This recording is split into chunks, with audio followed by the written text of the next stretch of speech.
Hello, good morning. Thank you for joining me on this webinar this morning. I'm going to be talking about the 7 mistakes most leisure and tourism sites make, and most importantly, how to fix them. So thank you so much for joining this session. I really appreciate you taking the time out of your day today. Just as we get started, if there's any technical issues, so maybe if you can't hear my voice, or if you can't see my screen, please just drop a message in the chat and we'll do our very best to help you. But otherwise, I will assume everything is okay and we will make a start on time. So just very quick introduction to myself. My name is Will. I'm the founder and managing director of a digital agency called Webbox. I founded Webbox 16 years ago, and we work within sectors that improve lives, and we build websites and we run marketing campaigns within those sectors. And we work with the likes of the Celtic Collection, Vale Resort, Bay Leisure, Fever Tree, Perfect Stays, Group Accommodation, and many others within the leisure and tourism sectors. And I really enjoy working within these sectors because it really does improve our lives, right? Getting away, traveling, just being out and about in nature, going away with the family. These things are just really important for our well-being. And more so, I enjoy meeting with these businesses and helping them define their requirements and shape digital solutions for them. So, really, it's with that insight and experience that has shaped the webinar that I'm going to present to you today. Now, before we begin, just a few things to note. So we are recording today's session, so I will share a copy with you afterwards. I'm going to move fairly quickly through these 7 mistakes that we've identified. So if you want to kind of maybe ask questions as we go through, feel free. Maybe if you want me to, recap something or maybe explain it in a bit more detail, please just pop that into the chat. And towards the end of the session, then there'll be an opportunity for me to look at those questions and hopefully give you some answers. And as always, we'd love your feedback on these kind of sessions. So if you want to provide feedback, drop us an email or tag us on socials at Webbox Digital. Now we're going to jump straight into these 7 points that I'm going to share with you today. And the first one is going to be quite an important one, actually. This is the lack of personalization. Okay. Now, actually, within leisure and tourism, personalization has exploded, and most websites now will personalize the content based on kind of the user's preferences. Now, if we think about this just logically, this makes complete sense, right? Because we wouldn't speak to every customer in the same way face to face, nor does everyone have the same maybe technical ability or understanding of our offering, and so on. So why would we do that online? It just doesn't make sense. So pragmatically, it makes complete sense to adapt our website's experience and our content, imagery, recommendations, so on and so forth, to that specific user. Now, personalization, it's a huge topic, and one which I think sometimes people are a little bit wary of, but it doesn't mean big tech. I think sometimes people's concern is that actually implementing this is a huge undertaking, but actually it could be as simple as remembering the user's favorites or remembering their location. There's ways to start this in baby steps before you get more advanced. So if you're kind of listening to this and you think, actually, we'd love to explore this further, but we just feel like this topic is overwhelming, you don't necessarily need to jump in with 2 feet. There are stepping stones that you can take to start making your website's content more personalized to the users. And you can just do that little bit by little bit and increase the kind of intelligence behind the personalization over time. Now, what we need to do when implementing this is always focus on relevance. So, what would this visitor care about most, or what would they like to know? And then tailor the content around that. And this does require you to put yourself in the user's shoes. So as you navigate around the site, does it make sense that maybe if they're looking for, a cottage to rent for their summer holiday, as an example, what kind of things could we put in play to then make that experience more personalized? So, for example, if they're looking for cottages within a particular area, let's recommend other properties within that area because we now know that that user is interested in holidaying in a particular area of the country. And then you can start to take it up another level. So, we see that they're interested in properties with hot tubs. Right, okay, so what could we do to adapt to the content to make it more relevant? Or we know that they're going to be bringing the family. They've got two children. So again, how could we surface properties to them that are more relevant for families? So these are things that we can start to do, but focusing on relevance is really important because actually that's what's going to move the needle in terms of increasing the engagement rate on your site. Now, I've put a few kind of tools and technologies on screen, ones that we've used in the past, ones that kind of can be used to actually aid this process. And a lot of them actually use AI, as you can imagine these days, to make more data-driven personalization recommendations based on user behavior and patterns. Now you can see that personalize is in the list. And I just want to show you a quick example of the type of thing that kind of personalize could do on your site. So this video just shows an example of a landing page. Two users will, go and see that page. But importantly, they don't see the same thing. So user A kind of sees a particular image, particular copy, and so on and so forth, and particular recommendations for a holiday. But user B sees a completely different set of content and imagery, and that's the type of thing that we're talking about here when we talk about personalization. Okay, so that's the first mistake. We've covered number one, the lack of personalization. Now, moving on to our second mistake that we see all the time is measuring the wrong KPIs.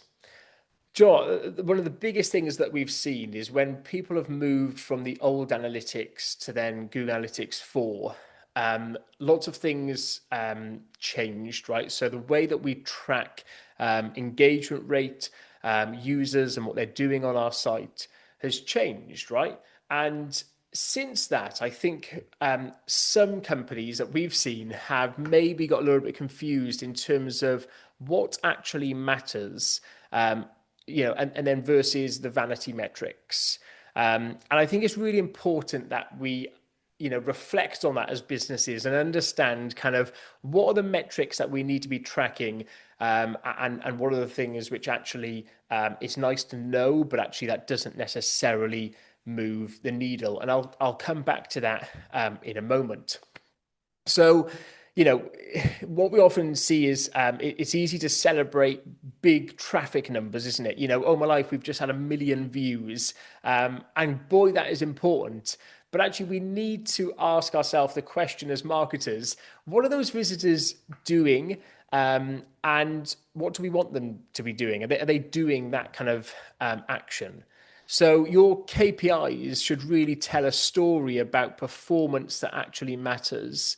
Now, for you, that might be leads or bookings, revenue, could be the customer acquisition cost, return on ad spend, so on and so forth. There's lots of things, but what you need to do is ensure it aligns with your business objectives, because otherwise the whole thing falls down. Okay. So if you're struggling to do this, you need to really kind of think about what success looks like, and then kind of measure that. So does success for you look like, 20% more bookings per month, as an example? So if that's success to you, then how do we measure that? So we need to make sure we've got a solid benchmark. We need to kind of analyze previous years of data to understand where we are now, and then what we need to do to actually then move the needle to realize that 20% growth. So I'd really kind of just, reiterate this point. Vanity metrics can really mislead us. If we're just looking at things like how many people visited the site, um, these things actually really are surface level, and we need to dig deeper as marketers to understand intent and engagement versus just kind of bums on seats, as it were. Now, as you can imagine, this topic for us comes up time and time again. So we've actually very recently just written a in-depth blog post about this topic specifically, and it's actually off the back of when we audited a PPC campaign for one of our clients, and we kind of initially audited the campaign, and kind of the initial thoughts internally here at Webbox was the campaign is performing really well. It's kind of meeting the KPIs and objectives that the client was setting out for. However, when we spoke to that client in a bit more detail and understood actually what was important to them, we understood at that point that they were kind of aiming for a customer acquisition cost of around £80. And for that particular business, then that changed the whole audit, because knowing that that was their kind of North Star, that was like their leading KPI, all of a sudden the audit changed, because it was like, well, if that's the objective, then actually the account is not in a good shape. And then we obviously have made recommendations and manage that account now to drive towards that KPI. So actually, it's so important that we've got the right KPIs in place for our business. So have a little look at that blog post. You can scan the QR code and go straight there. And I'll send you a link to it afterwards, of course. But it'd be really worthwhile to read that. Okay, moving into our third mistake, and this is having an off-site checkout. I'll be honest, this is a little bit of a bugbear for me, right? Because the checkout is the moment of truth. So if you're, maybe driving, bookings or inquiries from owners and so on and so forth, if this kind of activity is done off-site, we're sending people away from your website, maybe to a third party, then this is a major issue. This is a major blocker in your user journey, because we lose sight of a lot of things going on because they're not on your domain, they're not on your website. Often those checkouts are quite cumbersome, they're not on brand, and so on. And it's just a huge disconnect between the experience that they've had on your website and then the experience they get when actually it comes to the final conversion. So, if this is you, maybe you've kind of struggled with having this offsite checkout for a while now. I'd really encourage you to explore ways that that could be brought on site.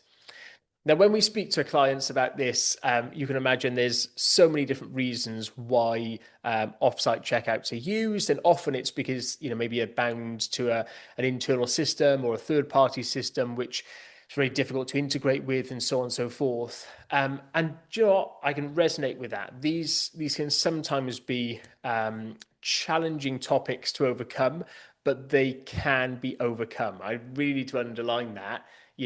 You can bring the checkout on site and have far more control over what is presented in the checkout and the tracking and measurement of people's use of the checkout. So it is possible. It's something which you might just need to persevere with if the particular system is very complex. So yeah, please don't lose sight of what's going on. Please make sure these checkouts are on your site. And do you know what? If you can't bring it all in-house, really go over and above to explore integrations that feel seamless. So the design would marry up with the design of your website almost pixel for pixel, so that the user doesn't even know that they've gone to a third-party site. Um, Also make sure that there's maybe some level of tracking that you can kind of then hook back into. So there might be a way to understand how many people have completed or not completed an offsite checkout. And if you can actually put that tracking in place, again, you can use it then for remarketing or other purposes. So yeah, if it's really not an option, or maybe just not an option for you now, I would really double down on making sure that the website and this third-party system work in harmony, as opposed to literally just ruin your conversion rate. So really important to try and double down on that. Now, obviously, one of our tips often is to really understand kind of what users are doing on the site and learn from this data so that you can evolve. Now, one of the beauties of having an on-site checkout is that you can track far more activity in terms of what people are doing in that checkout. So if they drop out of the checkout, is there a particular common reason for that? So, for example, do they get to step two or step three of a checkout and then just think, oh, this is, really difficult or cumbersome, or there may be a particular, validation error on a field. There could be lots of reasons for this. But actually having the right tracking in place really allows you to understand how you can improve the checkout experience. And just to be really clear, I'm not talking about tracking how many people just complete a checkout. I'm talking about tracking what people do throughout that checkout process. So kind of how far through do they get? Where are they moving their mouse? Are they finding the length of forms too long? So on and so forth. It's really having this level of data will allow you to make data-driven decisions to see improvements. Now, the fourth mistake we see again, time and time again, is just the lack of data capture. Now, we feel that every visit is a chance to learn something or capture a contact. But yeah, so many sites miss this. But what I want to explore today is thinking beyond bookings, because so often we think, okay, once someone has, maybe made a booking with us or filled out an inquiry form or so on, that's when we can capture their data. But there are other opportunities available within the sector. So, for example, you might allow people to if they're browsing properties as an example, again, they might be able to create an account to save favorites. Or if they're searching for a place to stay, again, you might allow them to save their location preferences, or if maybe there's no availability, to receive an alert, potentially when availability comes up. There's other ways, aren't there, to still gather information on your users without just the hard and fast booking or inquiry. So have a little think about particular parts of your site that could start to capture data. This could even be, registering for a newsletter or downloading an ebook or something. This could be, other elements to your site. But actually, what it allows you to do is then start to build up small insights about these people, so that you can then do the personalization point I've mentioned before. You can start to be more personalized with that particular person and send them more relevant information over time. The other thing, just to put a spin on this, is people will more readily share their information if they feel like they're getting value. So if you're going to say, for a chance to have early access to this, or for a chance to have tailored offers, do that. That will allow you to build up more data on people. So think about what you can do to put a spin on it so that actually there's a benefit to them signing up or passing over their information, versus just simply asking for their details, because a lot of people are hesitant to do that. But if you can actually put a spin on it, that there's an advantage to doing that, then no doubt they will share their details more readily with you. Now, moving on to the fifth mistake that we see again far too often is having an over reliance on one marketing channel. Now, I'm sure we've all been there. We might see some success with a particular channel, and then we start to drive all of our kind of budget and time and effort through that one channel. And it's a little bit like putting all of your eggs in one basket. It's fragile and it's high risk. Okay. Um, Let me just give you a little example. So, Google Ads works really well within this sector for generating inquiries and bookings, right? We'll all know that. But of course, we'll also be aware that Google is changing that platform significantly. There's always things going on. There's new campaign types and different bidding strategies and so on. And therefore, if one day, a campaign that you were running, ceased to exist, or kind of Google pivoted in a different direction or changed its model, you're going to be potentially left with few other options. So I am not saying, let me be clear, I'm not saying, don't drive hard into one channel if it's working. Of course, do that.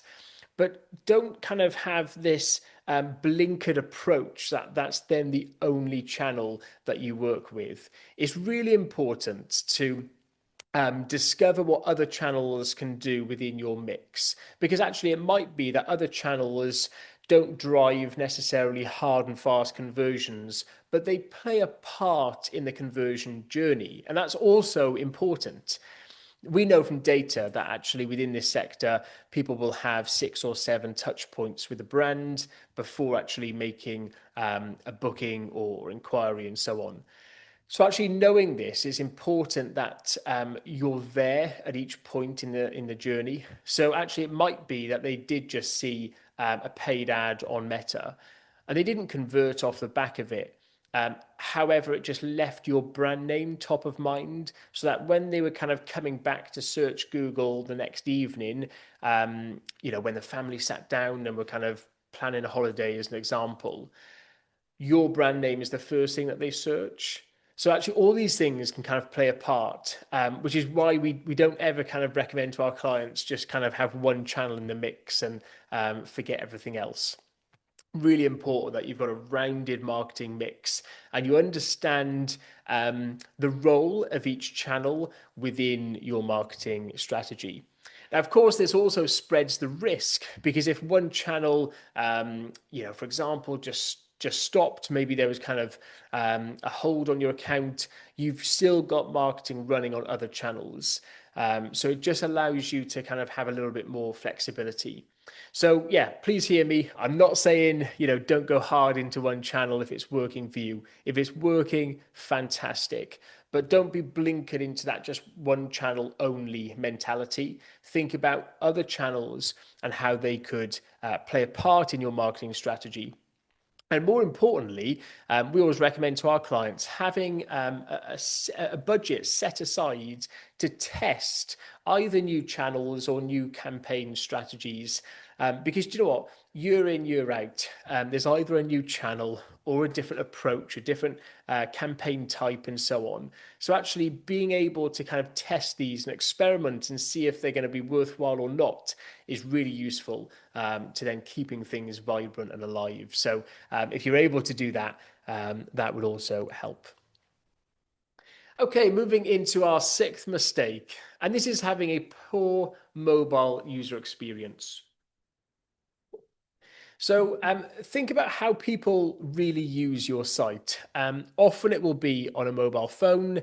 They might be potentially in a bit of a rush, or they might have some dodgy signal and so on. Now, in light of that, and in light of industry averages, where most people tend to use a mobile over a desktop when browsing websites within the industry, it's really important that we put the mobile user experience at the heart of what we do.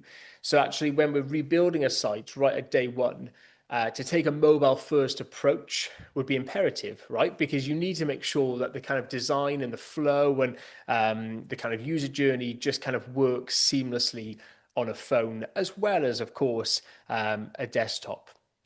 But if we make that process difficult, so, navigating the site as an example, if that's really cumbersome, or if the website's slow to load, do you know what? The users just give up, and they give up fast. Okay.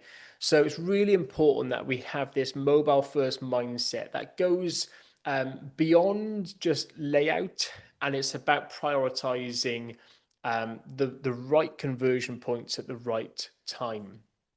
Now, if you're one of the few that might say, this is not applicable to me, Will, most of our users come on a desktop, um, then maybe just think again. And the reason I say that is because, Google itself is a mobile first index, and Google places a lot of importance on your mobile experience and page speed. So, even if a majority of your users visit on a desktop, which for the minority does happen, and that's fine, it's still something which you need to understand how mobile plays a part in all of this, and then making sure that your mobile experience is as good as it can be. Now, one thing that we see um, as a simple kind of quick win, but again, loads of businesses aren't doing it, is just testing key journeys on a mobile. So, um, you know, a lot of people, once the website's, been put in place, especially after a year or two, they don't use their own site that frequently. But actually, if you actually used it yourself and you said, right, I'm going to, let's just make something up, I'm going to book a holiday to Mallorca in the summer. Then as they're going through that process themselves on the phone, you'll quickly realize, oh, that date picker doesn't work, very well on my phone, or I've got to click 3 times to get here. And you'll realize these things yourself. Now, of course, that's kind of like the low hanging fruit. You can take this up several steps. You can start to kind of bring in focus groups, or kind of bring your target audience together, run a session with them on their thoughts about kind of using the site, and you can give them specific things to do, and track how they get from A to B. You could also use platforms like Hotjar and others to kind of analyze this data. But look, let's start, at kind of square one. Just use your own site. Give yourself a few scenarios like, booking a holiday to this place in this date, and just give yourself, I don't know, a handful. Give yourself 5, maybe 10 different scenarios. Use your own website and start to identify where those pain points might actually be. Now, I have shared this graphic on previous webinars in the past, but I think it's still really important when we're talking about mobile user experience, because actually, if you've got really important content within areas that it's difficult to reach, then that's going to be a problem. So this graphic just highlights where it's comfortable to stretch to using, just kind of one hand on a phone, using your thumb as an example. So you've got the left phone is if you're holding the phone with your left hand. The middle phone is if you're holding it with both hands, and the right phone is if you're holding it with your right hand. And what you want to just do is make sure that you haven't got anything like a key call to action, or kind of key navigation within these red zones. Now, ironically, you can start to kind of see where I'm going here. Most of our navigations will appear in the top left or top right. However, you're starting to see a trend with mobile sites now where navigation is starting to move to the bottom of the screen. And that's really because of this information, where actually it's easier for the user to reach the navigation at the bottom of their screen versus the top left or right. So actually just understanding this should help you make some improvements to your mobile site. Now, also, I appreciate that page speed is only one small factor of your mobile user experience, but it would be worth running your site through Google's page speed tool to give you a rating. Now, we always recommend that you have a rating of 90% or higher on both mobile and desktop. But of course, so many sites miss that mark. So yeah, you can use that QR code, head over to Google's PageSpeed tool, and you can rate your website. Now we're on to our seventh and final mistake, and this is having a lack of automation. Okay. Now, so many teams are stuck doing things manually, and the reality is it's just not scalable, right? So, you imagine, booking comes in, and you think, right, okay, so once the booking comes in, I've got to do this, I've got to contact that person, I've got to make sure they've received that, so on and so forth. What I really recommend you do is start to create lists of what am I doing manually day in, day out, or what are the kind of customer services team doing manually day in, day out that actually could start to be automated by the website or potentially, a MarTech platform or something else. Okay. Now, this is really important because a lot of actions on your website might be happening out of hours. So if people are checking, let's say, a holiday with the family in the evening, then actually if they make that booking, you need to make sure that actually the journey after that booking happens seamlessly and things aren't held up by kind of waiting the next, couple of days potentially for someone to get around to doing some manual tasks in the background. Okay. So think about, what happens after a user has visited the site, inquired, or made a booking or similar action. How are we following up, and what steps need to be put in place to kind of make that more seamless? Okay. Now, automations can also link to the personalization point that I made at the start, because we can start to tailor those actions and follow-up emails and everything else which goes with this to that particular user, okay, just so they feel it's quite personalized and not robotic. But they can also speed up the user journey because the more we can, automate things, the quicker things will happen all round. Now, obviously, start small, as I've kind of said throughout all of this talk. So, start with kind of making a little bit of progress by starting to take some of the basic automations off you. And I'm sure as the business sees a positive impact from doing that, you can drive more focus in kind of automating more things. And what you'll find then is things become far more scalable. Now, of course, just a little caveat here. I do recognize within the industry that there are some things which can't be automated and they do need to go through a manual check.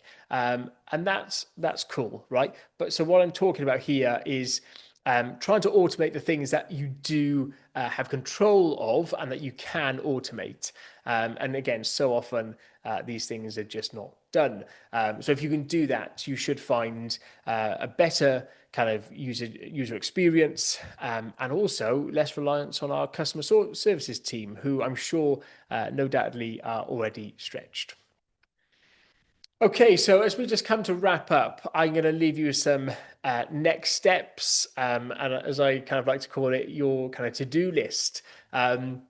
So following this session, you might just want to review your site through the lens of these 7 common mistakes that we see in the industry and potentially just select 2 or 3 which might apply to you that you could also realistically deliver fairly quickly. So what we're looking for here is the low-hanging fruit. So start to look at that and kind of start to move things forward to kind of create some impact there. Now, these topics can often involve several teams. So you'll need to involve multiple stakeholders, right? So you might need to get the customer services team together with the sales and marketing team and so on. But actually bringing these teams together to say, look, this is what we're trying to do as a marketing team. What we're trying to do is, as an example, automate more things within the business. So we want to find out more about your day-to-day and what are you doing as a repetitive task, and kind of bringing these stakeholders together can really help shape how you can drive these things forward. And also the next step is, really ensuring that your KPIs tie to real business goals. And if that's not the case at the moment, it's definitely time to rework them. So often we're so busy, with the day to day, actually taking that time to step back and look at the big picture and understand the business objectives and what we're measuring against that is something which often gets pushed to the next day and the next day and the next day. So if you can make time for that, no doubt it will have a huge impact on the kind of activity that you do day in, day out. Okay. Now, a couple of things to leave you with just before we go to questions. So if you want to put questions in the chat, please feel free. You can send them to me directly or through to everyone here today. So how could Webbox potentially help? Well, we do offer a digital audit. So whether we're looking at your website, PPC campaign, or conversion rate, we can audit specific elements of your digital activity.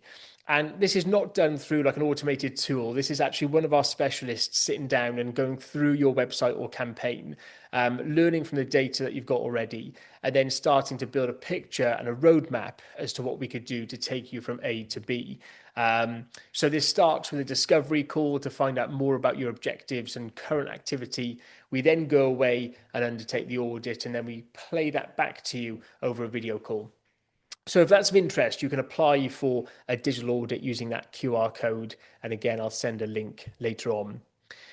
We also have a ton of resources. So if you're rebuilding a website and struggling to write a website brief, then we have a template for that. Or if you're looking to get more out of GA4 and so on and so forth. So we've got a load of resources. Again, I'll send you a link to these later. Feel free to download those documents and hopefully they can help you in your day-to-day. And then finally, we run these webinars fairly frequently. We've got a number of topics coming up over the next couple of months. This first one, 6 ways to make your website smarter using AI, is incredibly popular at the moment. I'd love you to join us on any of these sessions that you think would be relevant for you. So just use that QR code. It'll take you to our Eventbrite page where you can find out more and register for any of those sessions that you think would be relevant to you. Okay. So I'm just going to open up my chat window and just see if I've got any questions. Let's see here. Okay, so I've had 2 here that's sent to me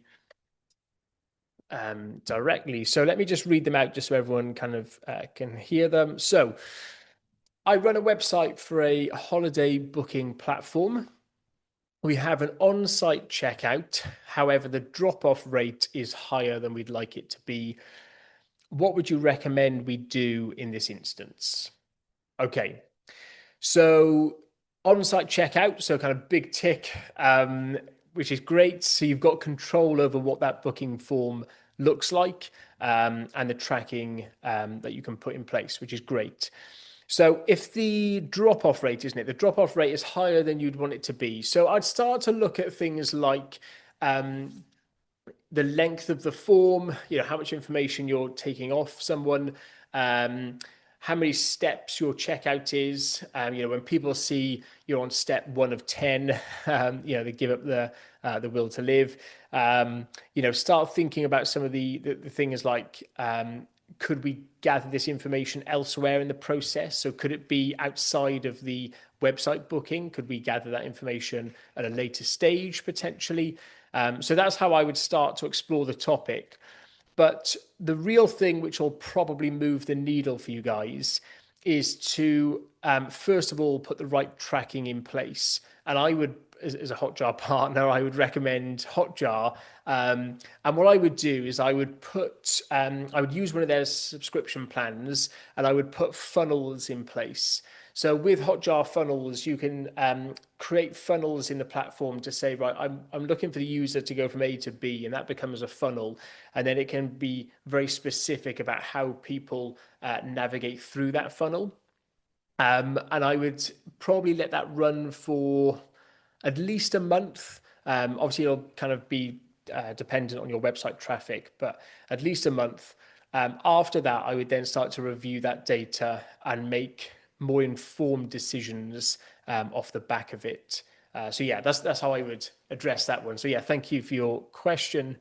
I've got one more here sent to me, which is from a hotel brand. It says, could you give us some practical examples of using AI to personalize the website experience? Yes. Well, certainly join me on the next webinar because I'm going to be giving lots of tips on how to make your website more intelligent using AI. But I can certainly give you some examples now. So for a kind of hotel, operator or kind of hotel brand, I think some of the quick wins can be through recommendations and search. So, recommendations, firstly. So, this might be if someone's looking at a particular location um, or particular hotel, specifically, then the recommendations you give them about, do you want to, upsell to the nicer room? Do you want the kind of the suite and so on? They can be driven by AI based on what AI knows about that user or the upsells. So, do you want breakfast with that? They are very simple to kind of use AI to make those recommendations more personalized to the specific user. The second part of this, I would say, is the search. So if someone's searching for a particular hotel on a particular date for a particular number of guests, so on and so forth, the search results can then also be generated through AI. And again, it's generated based on what it knows about that user. So if that user has been on your site and they've been looking at particular levels of hotel or levels of accommodation, and we deem that person like a 5-star kind of luxury traveler, then actually the recommendations off the back of the search will be in line with that. So they're putting, a 5-star hotel above a 3-star hotel as an example. So that's where I would start. I would start with the recommendations and the search being driven by AI.